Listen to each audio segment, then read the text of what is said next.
नमस्कार मित्रांनो, स्वागत आहे तुमचं आताच्या ब्रेकिंग न्यूजमध्ये.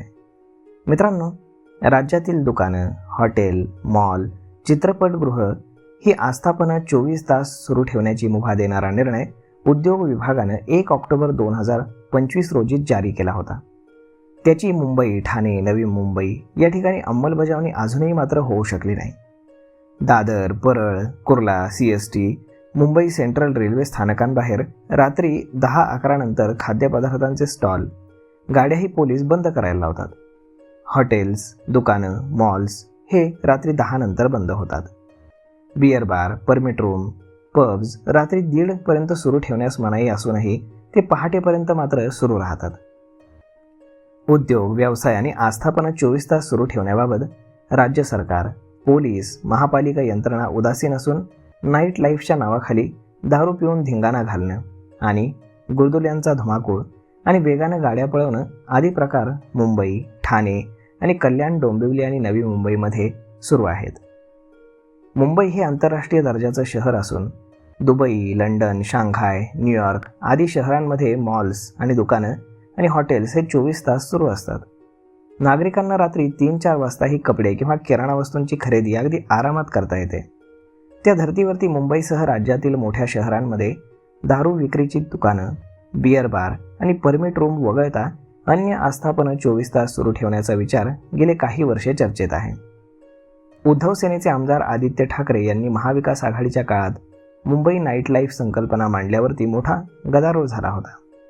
मद्य विक्रीची दुकानं, बार आणि परमिट रूम 24 तास सुरू राहतील.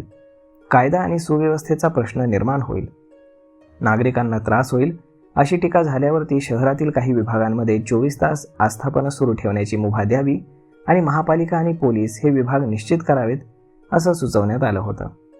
महायुती सरकारच्या काळातही दुकानं, मॉल्स आणि हॉटेल्स 24 तास सुरू ठेवण्याच्या गोष्टीनं पुढाकार घेण्यात आला होता आणि उद्योग विभागानं 1 ऑक्टोबर 2025 रोजी मद्य विक्री होत असली अशी दुकानं आस्थापना वगळता अन्य बाबी 24 तास सुरू ठेवण्यास मुभा दिली होती. या दृष्टीनं विधिमंडळामध्ये प्रस्ताव आणून आवश्यक कायदेशीर दुरुस्ती देखील करण्यात आली होती. मंजूर करण्यात आलेली ही सगळी गोष्ट अनेक वर्ष हा विषय चर्चेत असूनही सरकारनं परवानगी देऊन सुद्धा मुंबईमध्ये हॉटेल्स, दुकानं आणि मॉल्स 24 तास सुरू नाहीत आणि पोलीस यंत्रणेकडनं सर्व व्यवहार रात्री 11-12 नंतर बंद करायला लावले जातात. काही भागात तर मेडिकलची दुकानं देखील रात्री 11 नंतर बंद करण्याच्या सूचना पोलिसांकडनं दिल्या जातात. कायदा आणि सुव्यवस्था राखण्याच्या नावाखाली दुकानं, हॉटेल्स हे बंद केले जातात, तर काही ठिकाणी हप्ते दिल्यावरती मात्र ते सुरू ठेवता येतात असं अनेकांनी बोलून दाखवलं आहे. दादर, मुंबई सेंट्रल, कुर्ला आदी रेल्वे आणि बस स्थानकांमध्ये रात्री उशिरा बाहेरगावच्या गाड्या येतात आणि रवाना होतात. प्रवाशांना रेल्वे आणि बस स्थानक परिसरामध्ये रात्री उशिरापर्यंत खाद्यपदार्थ आणि आवश्यक वस्तू उपलब्ध होत नाहीत, त्यामुळे त्यांची मोठी अडचण होते. प्रवासी आणि नागरिकांना हॉटेल्स आणि काही सुविधा रात्री उपलब्ध व्हाव्यात.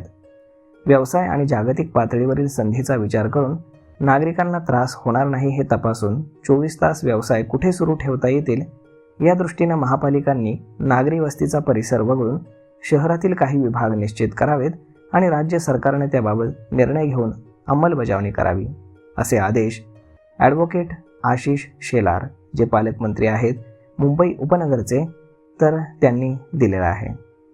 तर मग आता पाहूयात की सरकार यावरती काय ॲक्शन घेणार ते. आणि जर हे सगळं व्यवस्थित झालं तर लवकरच मुंबईसह राज्यातील दुकानं आणि हॉटेल्स आणि मॉल्स 24 तास सुरू ठेवता येतील. तर मग मित्रांनो, यावरती आपलं मत काय हे तुम्ही आम्हाला कमेंट करून नक्कीच सांगा. आणि जर हा व्हिडिओ तुम्हाला आवडला असेल तर आपल्या जवळच्या मित्रमंडळींसोबत देखील हा व्हिडिओ तुम्ही शेअर करायला विसरू नका. धन्यवाद.